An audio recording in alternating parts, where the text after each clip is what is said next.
Tuzlamachilarning pashte sezoni o'ldi desa ham bo'ladi. Sababi o'sha svejiylik ko'paygan sari odamlar tuzlama yemay qo'yadi. Kullasigandan keyin katta bochkadagi tuzlamalar yomon bo'lib qoladi. O'shaning uchun sirazu kichkinaga bo'shatilib, karomlar ham kichkina bochkada tuzlanadi. Men hovlidagi karom bochkalarini bo'shatgan bo'lsam, adamlar podvalda bodring bilan pomidori bochkalarini bo'shatdilar. Men ham podvalga tushganimda точно bu videoyim million prosmotr bo'lardi. Lekin adamlar podvalda video olish yo'q deb ruxsat bermadilar. Aynan kunlar salqin bo'lib, tuzlama ketadigan paytda ro'za Ramazon oyi boshlanib qoldi. O'shaning uchun tuzlama unchalik ketmay, ziviroylar ham bir tala bo'lib qolib ketibdi.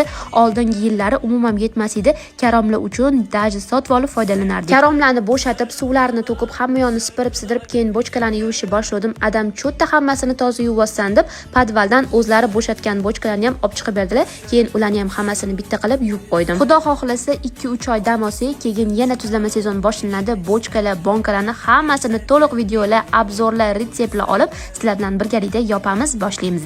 Adamlarga qo'limdan kelgancha qarashib, keyin bu obed toqatini harakatini boshlayman deb turdim. Ustalar bilan adamlar sovuq choy so'rab qolishdi. O'shaning uchun podvaldan shu oyimma kastrulkalarini topib chiqdim. Keyin bo'lsa sirazi Bavi Super Очистительda 5 minutda tozalab oqartirib yuvib oldim. Bavi Super Очистительda qo'lingizga ham zarar yetmaydi, tim bo'li asabiylashib ham o'tirmaysizlar.